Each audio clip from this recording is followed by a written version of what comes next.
ಕರ್ನಾಟಕದ ತಾಯ್ನೆಲದ ವ್ಯಾಮೋಹ ಒಂದು ಹೌದು, ಪ್ರೀತಿ ಒಂದು ಹೌದು. ಆದರೆ ಹೋದ ಎಷ್ಟು ಜನ ಇಂಡಿಯಾಗೆ ವಾಪಸ್ ಬರ್ತಾರೆ ಪರ್ಸೆಂಟೇಜ್ ವೈಸ್ ಹೇಳೋದಾದರೆ? ನೋಡಿ, ಎಲ್ಲರೂ ವಾಪಸ್ ಬರಲೇಬೇಕು. ಗಲ್ಫ್ಗೆ ಹೋದವ್ರದ್ದು, ಯಾಕೆಂದರೆ ಅಲ್ಲಿ ಸಿಟಿಜನ್ಶಿಪ್ ಕೊಡಲ್ಲ ನಿಮಗೆ. ಕೊಡಲ್ವಾ? ಅಲ್ಲಿ ಹುಟ್ಟಿದ್ರು ಕೂಡ ನನ್ನ ಮಕ್ಕಳು ಅಲ್ಲೇ ಹುಟ್ಟಿ ಬೆಳೆದಿದ್ದಾರೆ, ಬಟ್ ಅವ್ರಿಗೇನು ಸಿಟಿಜನ್ಶಿಪ್ ಅಂತ ಇಲ್ಲ. ಓಕೆ.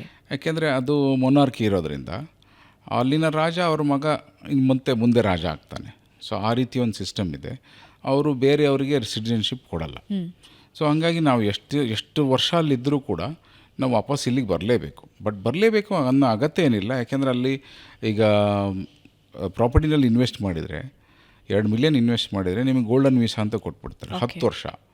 10 ವರ್ಷ ನೀವು ವಾಕ್ ಇನ್ ಆ್ಯಂಡ್ ವಾಕೌಟ್, ನೀವು ಹೋಗಿ ಯಾವಾಗ ಬೇಕಾದ್ರೂ ಬರ್ಬೋದು. ಪ್ರಾಪರ್ಟಿ ಅದೇ ಇದ್ದರೆ ರಿನ್ಯೂ ಮಾಡ್ತಾನೂ ಹೋಗ್ಬೋದು. ಸೊ ನೀವು ಬರಲೇಬೇಕು ಅನ್ನೋ ಅಗತ್ಯ ಇಲ್ಲ. ಬಟ್ ಅಲ್ಲೇ ನಿಮಗೆ ಸಿಟಿಜನ್ಶಿಪ್ ಸಿಗೋದಿಲ್ಲ ಬೇರೆ US UKದಲ್ಲಿ ಸಿಕ್ಕಂಗೆ. ಅಲ್ಲೇನಾಗುತ್ತೆ, ಅದು ಸಿಕ್ಕ ತಕ್ಷಣ ಜನ ಅಲ್ಲೇ ಇರ್ತಾರೆ, ವಾಪಸ್ ಬರೋ ಯೋಚನೆ ಮಾಡಲ್ಲ. ಬಟ್ ದುಬೈನಲ್ಲಿರೋರಾಗಲಿ ಗಲ್ಫ್ನಲ್ಲಿರೋರಾಗಲಿ ಖಂಡಿತ ಅವ್ರು ವಾಪಸ್ ಬಂದೇ ಬರಬೇಕು, ಬರ್ತಾರೆ. ಸೊ ಹಂಗಾಗಿ ಇಂಡಿಯಾದ ಜೊತೆ ಬಾಂಧವ್ಯ ಅವ್ರಿಗೆ ತುಂಬ ಚೆನ್ನಾಗಿರುತ್ತೆ. ಹಾಗಾಗಿ ಇಂಡಿಯಾದಲ್ಲೂ ಆಸ್ತಿಗಳನ್ನ ಮಾಡ್ತಾರೆ, ಅಲ್ಲೂ ಕೂಡ ಮಾಡ್ತಾರೆ. ಸೊ ಓಡಾಡ್ಕೊಂಡಿರೋವಂಥ ಜನ ನಮ್ಮ ಗಲ್ಫಿನ ಕನ್ನಡಿಗರು. ಓಕೆ. ಅಂತಿಮವಾಗಿ ಕರ್ನಾಟಕದ ಕನ್ನಡಿಗರಿಗೆ ಏನು ಹೇಳ್ತೀರಾ ದುಬೈನಿಂದ? ಕರ್ನಾಟಕದ ಕನ್ನಡಿಗರು ಕನ್ನಡನ ಬೆಳೆಸಬೇಕು, ಕನ್ನಡ ಭಾಷೆಗೆ ಆದ್ಯತೆ ಕೊಡಬೇಕು. ನಾನು 25 ವರ್ಷದಿಂದ ಬಂದಾಗ ಇದ್ದ ಕನ್ನಡ ಇವಾಗ ಎಲ್ಲೂ ಕೇಳಿಸ್ತಾ ಇಲ್ಲ. ಎಲ್ಲ ಕಡೆ ಹಿಂದಿ ಕೇಳಿಸ್ತಾ ಇದೆ. ಹೋಟ್ಲಾಗಲಿ, ರೆಸ್ಟೋರೆಂಟ್ಸ್ಗಳಾಗಲಿ, ಲಾಡ್ಜ್ಗಳಾಗಲಿ, ಕ್ಯಾಬ್ಗಳಾಗಲಿ. ಬಟ್ ಬೇರೆಯವ್ರು ಬರೋದು ತಪ್ಪಲ್ಲ, ಬಟ್ ನಮ್ಮವರು ನಮ್ಮತನ ಉಳಿಸ್ಕೋಬೇಕು. ಕನ್ನಡ ಭಾಷೆ ಚಿತ್ರಗಳಾಗಲಿ, ಚಲನಚಿತ್ರಗಳಾಗಲಿ, ನಾಟಕ, ಸಂಗೀತ ಕಾರ್ಯಕ್ರಮ ಇಂಥವಕ್ಕೆಲ್ಲ ಹೆಚ್ಚು ಹೊತ್ತು ಕೊಟ್ಟಾಗ ಅದು ಬೆಳೀತಾ ಹೋಗುತ್ತೆ. ಅದನ್ನು ಮಾಡ್ತಾ ಇದ್ದಾರೆ ಆಗಲೇ. ಅದು ಇನ್ನೂ ಹೆಚ್ಚಾಗಲಿ. ಮತ್ತು ನಿಮ್ಮ ಸಹಕಾರ ಅನಿವಾಸಿ ಕನ್ನಡಿಗರಿಗೂ ಇರಲಿ, ನಮ್ಮ ಸಹಕಾರ ನಿಮಗೂ ಇರುತ್ತೆ. ನಮ್ಮನ್ನು ಉಪಯೋಗಿಸ್ಕೊಳ್ಳಿ.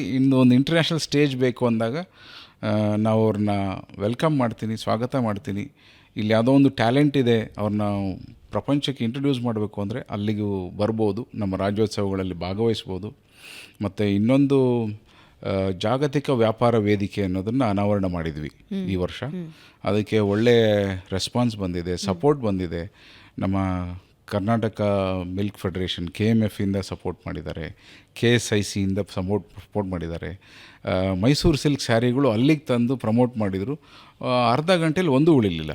ಸೊ ಅಷ್ಟೊಂದು ಡಿಮ್ಯಾಂಡ್ ಇದೆ ಅಂತ ನನಗೆ ಗೊತ್ತೂ ಇರಲಿಲ್ಲ. ನೀವು ಬೆಂಗಳೂರಲ್ಲಿ ನೋಡ್ಬೇಕು, ಕರ್ನಾಟಕದಲ್ಲಿ ನೋಡ್ಬೇಕಾದ್ರೆ ಡಿಮ್ಯಾಂಡ್. ಬೆಳಗ್ಗೆ 6 ಗಂಟೆಯಿಂದ ಕ್ಯೂ ನಿಂತಿರ್ತಾರೆ. ಆಶ್ಚರ್ಯ. ಸೊ ಅವ್ರು ಬಂದಿದ್ದರು. ಈ ರೀತಿ ಜಾಗತಿಕ ವ್ಯಾಪಾರ ವೇದಿಕೆ ಮಾಡಿ ಇಲ್ಲಿರೋ ಬಿಸ್ನೆಸ್ ಏನಿದ್ದಾವೆ, ಕನ್ನಡದ ಉದ್ದಿಮೆಗಳು ಅಥವಾ ಸರಕು ಸೇವೆ ನೀಡುವಂಥವರಿಗೆ ಅಲ್ಲಿ ಒಂದು ವೇದಿಕೆ ಕೊಡುವಂಥ ಕೆಲಸ ಕರ್ನಾಟಕ ಸಂಘ ದುಬೈ ಕಡೆಯಿಂದ ಮಾಡ್ತಾಯಿದ್ದೀವಿ. ಖಂಡಿತ ಬರ್ಬೋದು. ಪ್ರತಿ ರಾಜ್ಯೋತ್ಸವದಲ್ಲಿ ಈ ವೇದಿಕೆ ಇರುತ್ತೆ. ಅದಕ್ಕಿಂತ ಮುಂಚೆನೂ ಕೂಡ ಕೆಲವಾರು ಪ್ರಾಜೆಕ್ಟ್ ತೊಗೊಂಡು ಬಂದವರಿಗೆ ಕನೆಕ್ಟ್ ಮಾಡೋದಾಗಲಿ, ಈ ಥರದ್ದು ಕರ್ನಾಟಕ ಸಂಘದಿಂದ ಡೆಫಿನೆಟ್ಲಿ ಸಪೋರ್ಟ್ ನಾವು ಮಾಡ್ತಾಯಿದ್ದೀವಿ. ಜಾಗತಿಕ ವೇದಿಕೆಗೆ ಕರ್ನಾಟಕದ ವ್ಯಾಪಾರ ಹೌದು, ಜಾಗತಿಕವಾಗಿ